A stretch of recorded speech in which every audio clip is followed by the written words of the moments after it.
Well. Good afternoon, West Ham fans. Let's talk about the Julian Lopetegui press conference ahead of the game against Crystal Palace.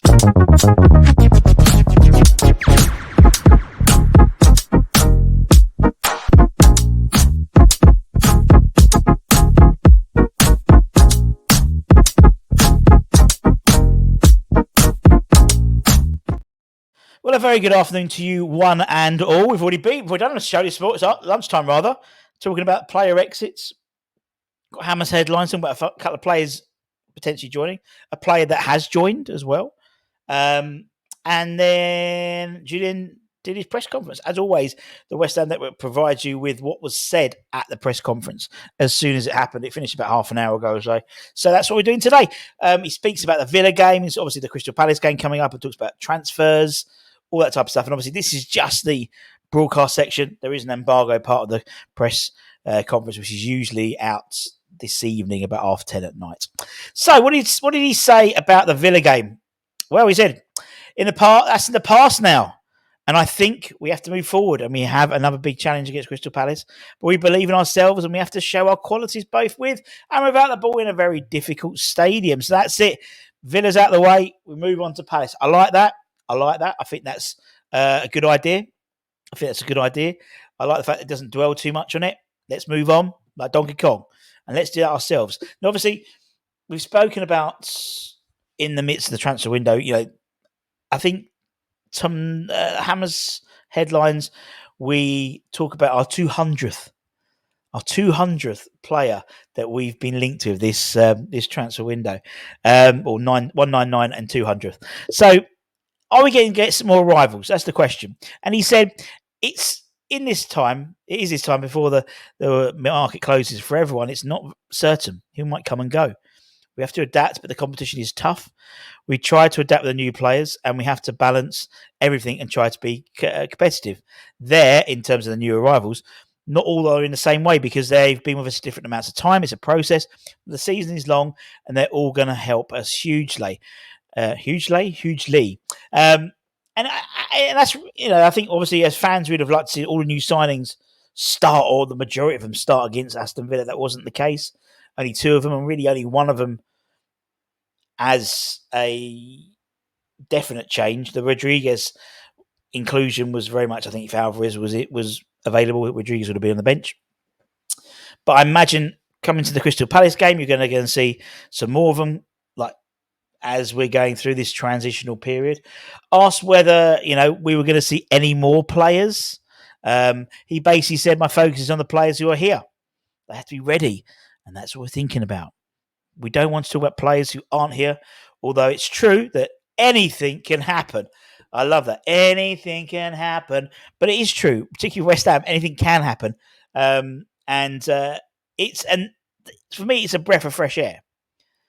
Because until now, the manager at West Ham does the negotiations, is involved in the transfers, contract negotiations, coaching, and that's impossible to not be slightly your eyes focused on something else when you're doing something else. So, if you're training and particularly in the transfer window, you're thinking about the negotiations for X player from League R, for example.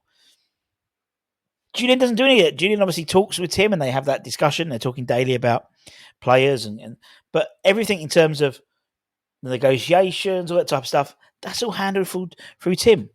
And Julian can concentrate just on integrating the side and just on playing with the squad players and making sure the team is as prepared as it can be for the next game. And I love that.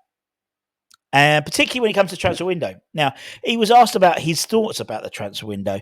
And he was semi-critical about the window itself, saying, what I prefer doesn't matter, but it's true that you have to keep competing in the market while working towards games. Once the market is closed, I think the players are fully focused, but we have to adapt. For sure, I'd prefer the market to be closed before the start of the season.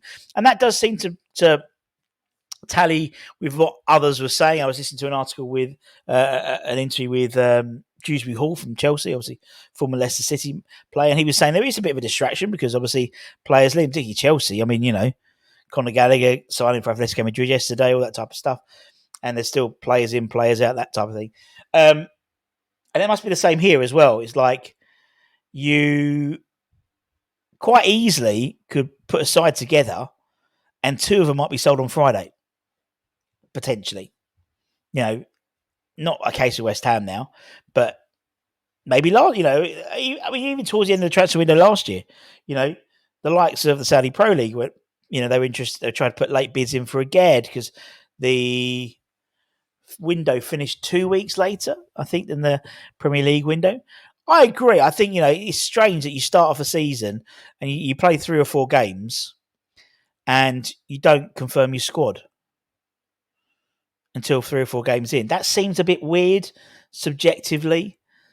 I like it because, it gives you, if you're interested. So, for example, when we were linked to Aaron Wan-Bissaka, we'd look at the Man United side they put out to see if Wan-Bissaka was there or he's on the bench or if he comes on, or, so you sort of there, from a fan's perspective, but I think from a management perspective, a team management perspective, if the window is closed before the season started, that to me would make more logistical sense.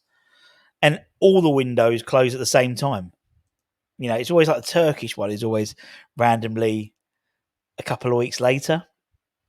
Anyway, obviously we did, we brought in new players. We're still trying to move some players out, but it's fair to say I think a slightly bloated squad at the moment.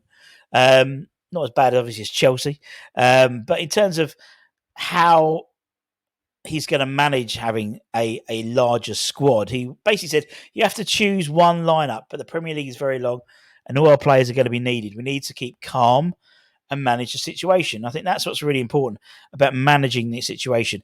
I think under previous regime, I think it's fair to say I don't think the squad was particularly well managed. Starting 11 was okay, but the actual squad wasn't particularly well managed.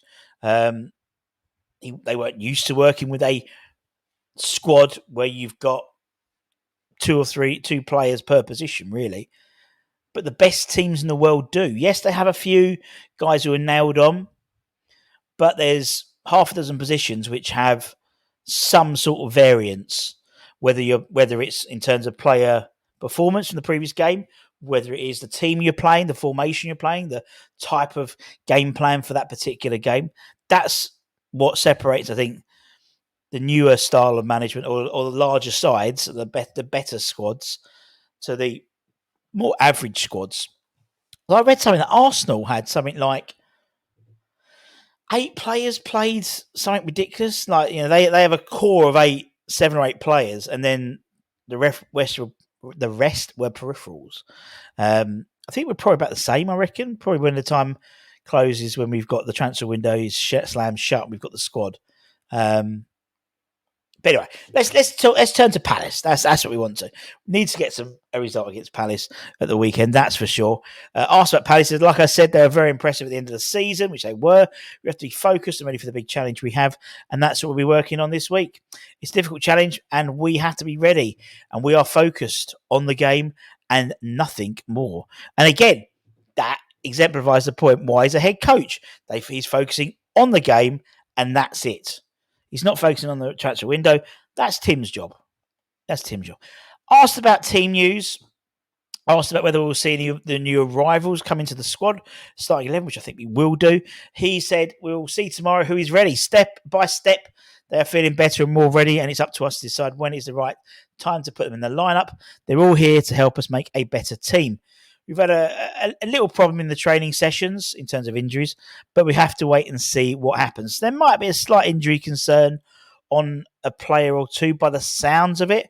But again, we've got the squad to cope with that, and it might give opportunities for the likes of Somerville to start, maybe, for the likes of Toribo to start, for the likes of maybe Falkirk to start, maybe Luis Guilherme to get into the matchday squad. So it's not the be all and end all, where I think before, if we lost, I'm not saying he's injured, but we don't know, a Bowen, before we'd be shitting a brick, really. But now, with what we've got now, is obviously, Kudus can go to the right, Paqueta can go into a 10 slot.